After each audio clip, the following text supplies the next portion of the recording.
Derrière cette vitrine, des chaussures de toutes marques. Si certaines, les neuves, sont destinées à la vente, les autres ont été déposées par des clients pour réfection. Des chaussures qui arrivent souvent dans un état dégradé. J'amène quelques chaussures pour qu'on puisse retoucher un peu la couleur. Je veux une couleur verte comme ce sac qui est juste à côté de moi. Marthe tient la boutique depuis quelques années. Sa passion, redonner vie aux chaussures. Donc déjà, ce que je vais faire, je vais vous montrer des chaussures sur lesquelles nous avons déjà travaillé et avec quel type de verre on a eu comme résultat. Marthe partage sa passion avec Rachel, qui est arrivée à ce métier à tout hasard. J'avais travaillé avec une dame. Elle m'a dit qu'elle avait un ami qui avait une boutique de vente de chaussures de luxe pour hommes qui cherchait quelqu'un. Je suis venue, j'ai vu le cadre, j'ai aimé le cadre d'abord et puis j'ai vu le travail qu'il faisait ici. Ça m'a intéressée, il m'a demandé si ça m'intéressait, je lui ai dit oui. Donc c'est après ça qu'on a fait un essai et puis il m'a embauchée. Dans leur atelier, elle passe des heures, voire des jours, à essayer de donner une nouvelle jeunesse à des chaussures qui ont pris des rides. Nous sommes partis sur une base marron clair pour avoir ce résultat-là déjà. Il a demandé à avoir du rouge et avec vous voyez le côté cousu là, il a demandé que ce soit un peu plus foncé. C'est-à-dire foncé, nous on appelle ça légèrement la fumée. Donc on fume un peu les côtés tissés et ça nous donne une belle allure. Aucune chaussure ne résiste à leur habileté. Nous avons cette chaussure-là, une tennis.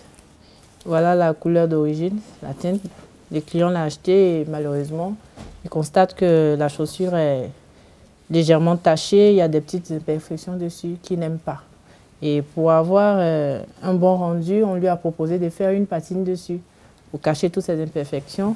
Et voilà un peu ce qu'on a pu obtenir. On attend qu'il nous valide encore et qu'il apprécie ce qu'on a fait et qu'on continue sur l'autre pied. C'est bon? Vous avez pu avancer un peu sur les chaussures sur lesquelles vous travaillez? Oui. Si Marthe et Rachel excellent dans leur activité, c'est grâce à Guillaume Do. Donc il faut commencer déjà à sombrer un peu plus sur les côtés.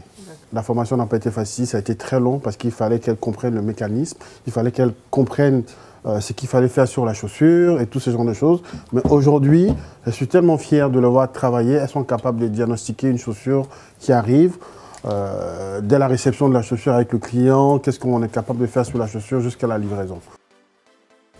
Voici vos chaussures. Admirez pour voir si la teinte a été bien faite. Vous dites pas que c'est matériau, ça?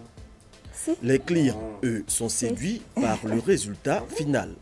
Vous l'aimez ou bien comment vous la trouvez? C'est fantastique. Moi, je ne pensais pas que c'était possible de changer. Ce que je peux donner comme conseil aux femmes, il ne faudrait pas que les femmes aujourd'hui se disent qu'il y a des métiers d'hommes et de femmes.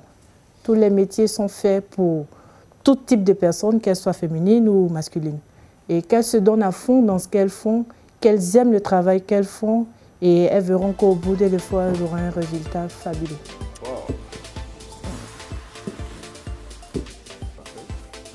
Mettre les hommes à leurs pieds avec des chaussures relookées à la touche féminine, Marthe et Rachel sont en passe de réussir leur pari.